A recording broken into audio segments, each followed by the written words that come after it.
வரும் 2026ஆம் ஆண்டு ஜனவரி இறுதியிலிருந்து விமான பயணிகளுக்கான கட்டுப்பாடுகள் மிகவும் கடுமையாக்கப்பட்டிருப்பதாக தற்போது அறிவிப்புகள் வெளியாகியுள்ளது.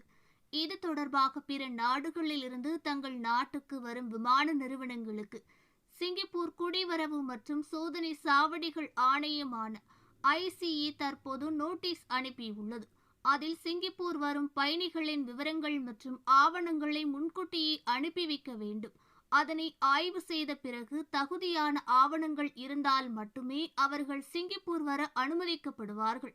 இல்லையென்றால் அவர்கள் புறப்படும் விமான நிலையத்தில் தடுத்து நிறுத்தப்படுவார்கள். குறிப்பாக ஊதிய விசா அல்லது 6 மாத காலத்திற்கு செல்லுபடியாகும் பயண ஆவணங்கள் இல்லாத பயணிகளுக்கும் அனுமதி கிடையாது என கூறப்பட்டுள்ளது.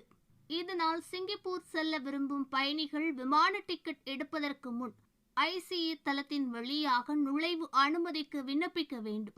பிறகு உரிய ஆவணங்களை சமர்ப்பிக்க வேண்டும். ICE நேரடியாக அனுமதி அளிக்கும் வரை பயணத்தை திட்டமிடக்கூடாது. இந்த விதிகளை கடைபிடிக்காத விமான நிறுவனங்களுக்கு 7 லட்சம் வரை அபராதங்கள் விதிக்கப்படும் என கூறப்பட்டுள்ளது.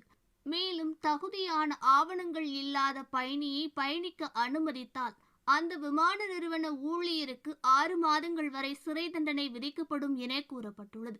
இந்த கட்டுப்பாடுகளானது 2026ஆம் ஆண்டு ஜனவரி 30ஆம் தேதி முதல் அமலுக்கு வரும் என அதிகாரிகள் கூறியுள்ளார்கள்.